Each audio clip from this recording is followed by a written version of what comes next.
had a surprisingly good time watching this movie. I can't believe it either.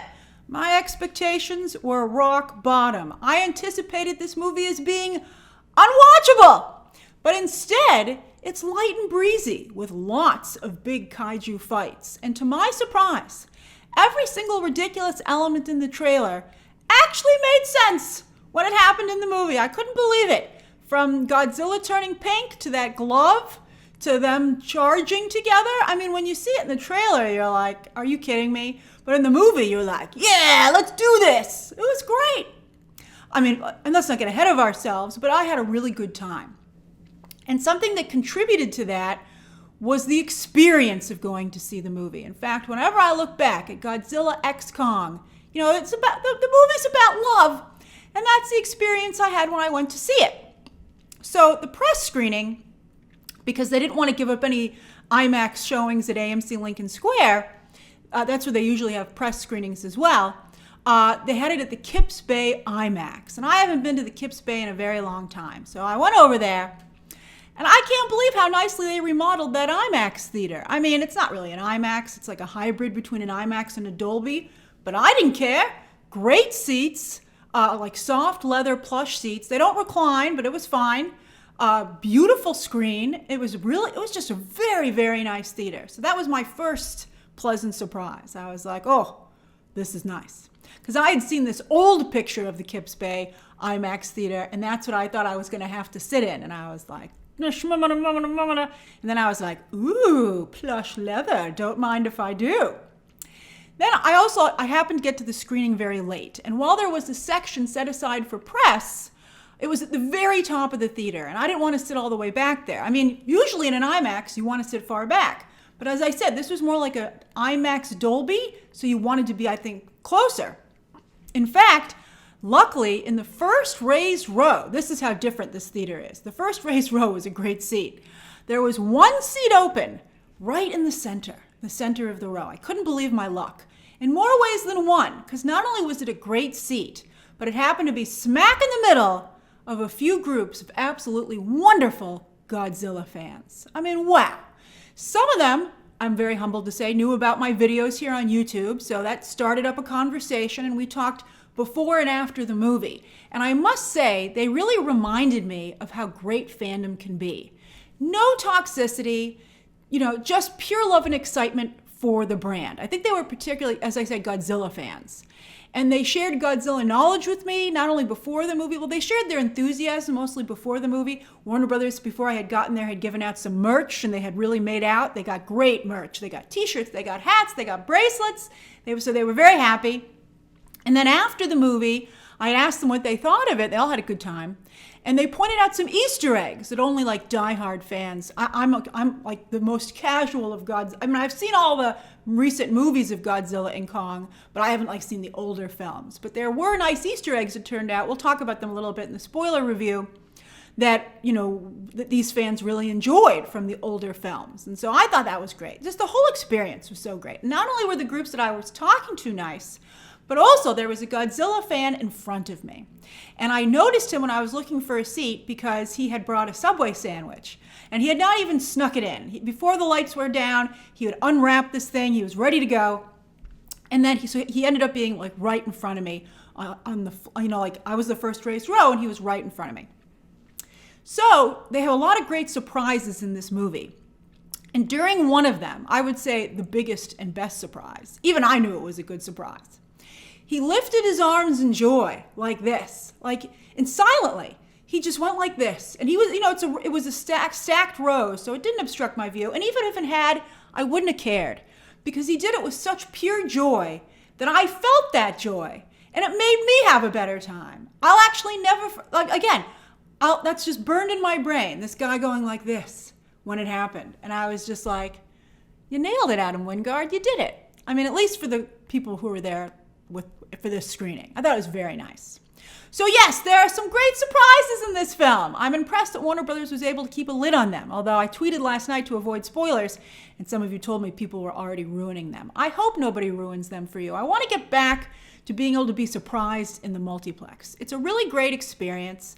And again, as I said, even as myself, a very casual fan, I was I recognized and was delighted by some of these surprises. And I feel bad that would be robbed for some of you. It's an uncool thing that's developed. Now, in Godzilla x Kong, it's their world, and we're just living in it.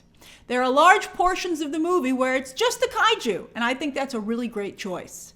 Director Adam Wingard said that he drew inspiration from his cat. I won't say how, you'll notice it when you see it.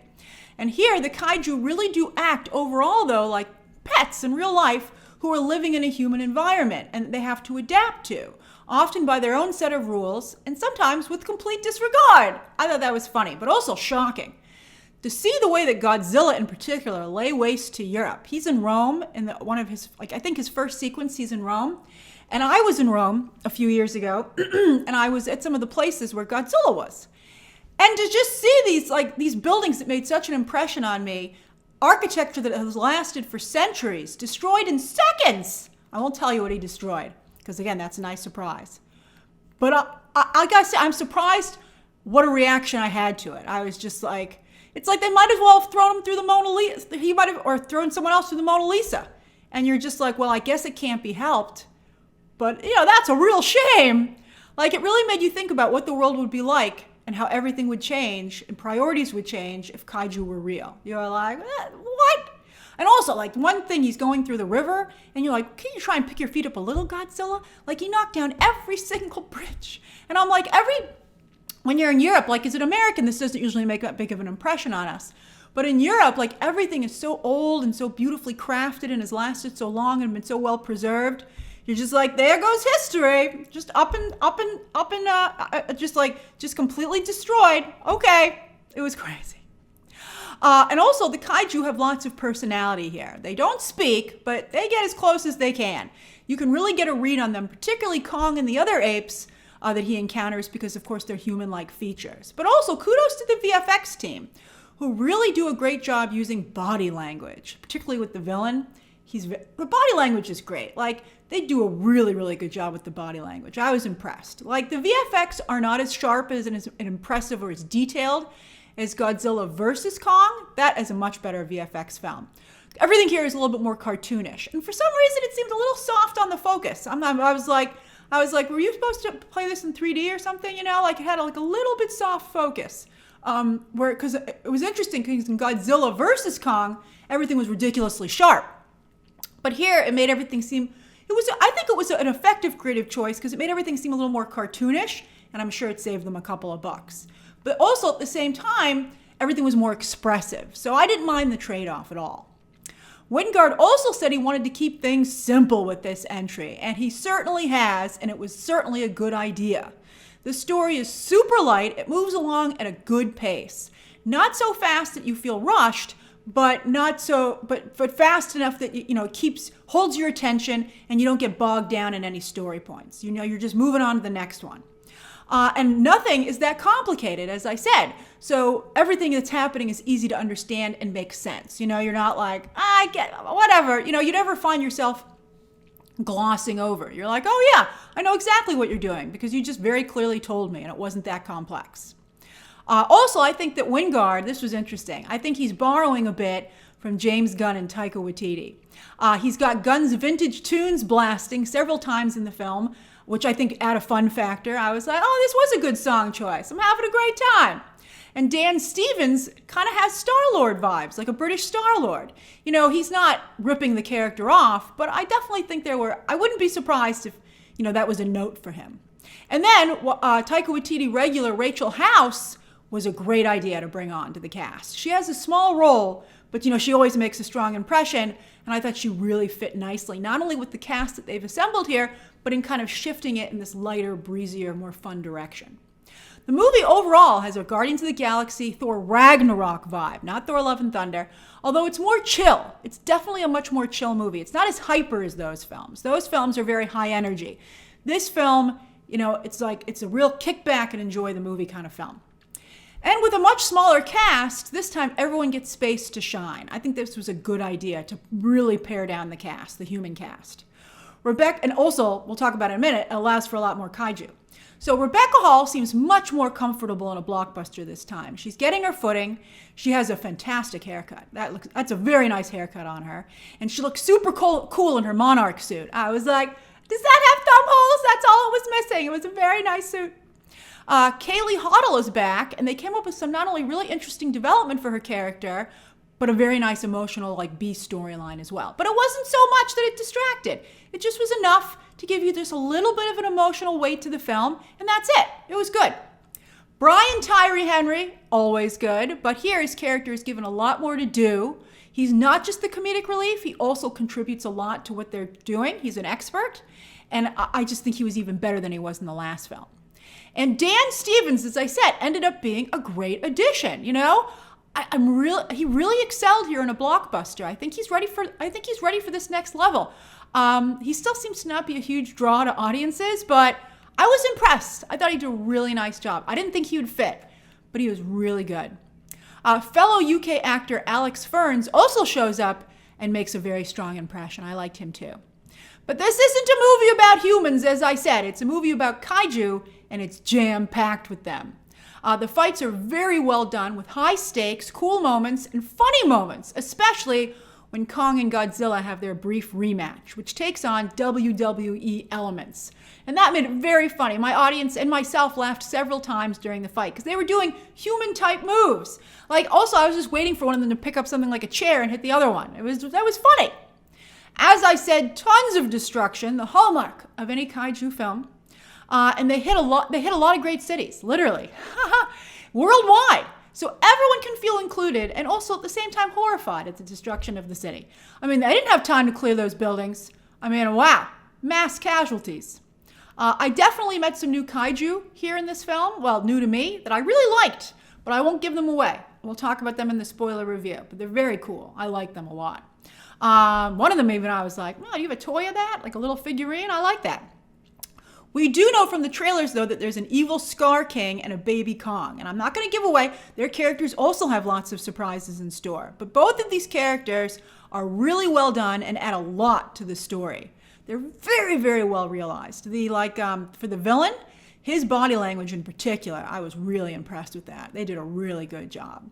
And they tipped the story a little bit more in Kong's direction, but that's okay because his story is really, really interesting here. I thought it was great. Although they have Godzilla and Kong doing things in tandem, both working towards the same goal. So that worked. Godzilla still felt very much part of the story. I thought it was good. Everything here just clicks. This is a big, fun, breezy movie. You don't need to know anything going in, but if you do, there are Easter eggs in store for you. It's a big screen, popcorn and soda movie that you don't need to see, but if you're looking for a fun time at the movies, Godzilla x Kong, in my opinion, definitely delivers. I know a lot of you said that was the case with Ghostbusters. I still haven't gotten a chance to see Ghostbusters. I feel bad about it, but because I was away last week. But I think a lot of you described Ghostbusters in a similar way. You don't need to see it, but it's fun. And so I would say that Godzilla x Kong is similar in that regard. That's the experience I certainly had. It'll be interesting to see how these movies work back to back, because that sounds to me like they might cannibalize each other a little bit, and maybe they shouldn't have pushed Godzilla. I always felt Godzilla x Kong should have kicked off the summer instead of Fall Guy, but Warner Brothers decided to move it back, I guess maybe away from the new Apes movie from Disney Fox that comes out for Memorial, or now the middle of May. But this movie seems like a little bit too big for its release. I don't know. Let's see.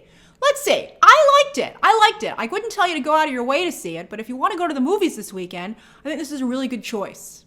Adam Wingard has said he'd like to complete his trilogy, and of course that depends on the box office, but from a creative perspective, I think he's definitely earned it. I think the only thing that's left to do is for this to see how it performs at the box office. Otherwise, I would give him another film. And I would consider him to direct other franchise work. I think he does really solid work. So that's my non-spoiler review of Godzilla x Kong, hitting theaters today. Share your thoughts down below, subscribe today, and of course, as always, you can check out some more videos right now.